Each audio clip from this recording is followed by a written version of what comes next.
సంక్రాంతి ఆంధ్రప్రదేశ్ ప్రభుత్వం సంక్రాంతి సంబరాలను అధికారికంగా నిర్వహిస్తోంది. భోగి సంప్రదాయబద్ధంగా పండుగ జరుపుకున్నారు.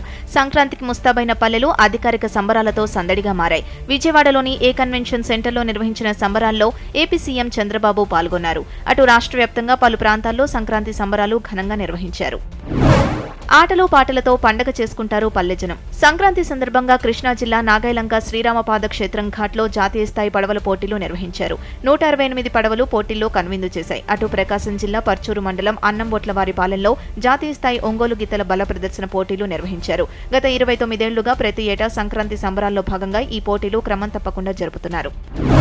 పవర్ స్టార్ జనసేన పార్టీ అధ్యక్షుడు తెలుగు ప్రజలకు సంక్రాంతి శుభాకాంక్షలు తెలిపారు. పవన్ కళ్యాణ్ తాను విడుదల చేసిన ప్రకటనలో కేవలం శుభాకాంక్షలే కాకుండా పొలిటికల్ కమెంట్స్ కూడా చేశారు. నోట్ల రద్దు లాంటి గాయాలు మళ్లీ దేశ ప్రజలకు తగలకూడదని కోరారాయన. ఈ సంక్రాంతి పాలకుల్లో కాంతిని నింపాలని, ఆంధ్రప్రదేశ్ కి ప్రత్యేక హోదానిచ్చేలా చేయాలని ఆకాంక్షించారు. అలానే ఉద్దానం కిడ్నీ బాధితులకు సాంత్వన చేకూరాలని కోరుకుంటున్నట్టు చెప్పారు పవన్ కళ్యాణ్. సంక్రాంతి పండుగ తరతరాల్ని కలుపుతోంది. ఉమ్మడి కుటుంబ విలువల్ని మరోసారి తెలియజేస్తోంది. పశ్చిమ గోదావరి జిల్లాలోని నాచుకుంటలో 5 తరాల కుటుంబీకులు ఒకే చోట కలిశారు.